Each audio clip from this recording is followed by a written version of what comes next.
This is an answer to the cynics that say no one changes their opinion. I want to read this comment and my reply, and then their reply to my reply, because it's a positive comment on my previous video, which you can see by clicking here. Here's the comment. 9/11 was the biggest inside job ever pulled. And I'm going to reply to that. The war in Iraq was based on lies. That's correct. They should kept Saddam alive. I didn't say he was a good man, but the Iraqi are praying now to have Saddam back. So I reply, really referring to the first sentence. What is it you think happened? You need to understand that powerful and selfish special interests have lied to the public about why we were attacked on 9/11, and that some alternative sites on the internet also served that agenda of misdirecting the public away from the motive for the attack by misleading people into thinking the perpetrators weren't real or some other concocted notion. Alex Jones was saying on the day of the attack that maybe the European Union was behind the attacks. Anything to get away from the main motive.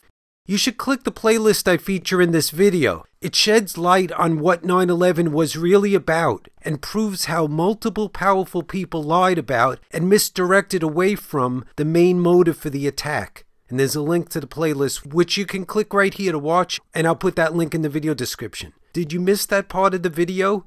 And this is the part of the video I'm referring to. Didn't you see how I featured this link in the video description under outrageous suppression of the main motive for the 9/11 attacks? So in response to that comment, he posted, "Thanks for the enlightenment, buddy. You got a new subscriber. The truth has to be told." So you have to keep in mind that just because you read it on the internet doesn't make it true, and that a lot of people made false assumptions that they were being told the truth by people that insisted on spreading a particular narrative. A narrative that also served the same agenda that media elites were feeding the public. And often by omission. They would either lie about it, like I showed in a previous video of Thomas Friedman outright lying by claiming there were no specific demands, when you can read demands, and this is before the 9/11 attack. I'm talking about the first attack on the World Trade Center. There were specific demands, and you can read them for yourself, and then you can put it together why Thomas Friedman would lie and claim that there were no specific demands. This isn't really that difficult to understand.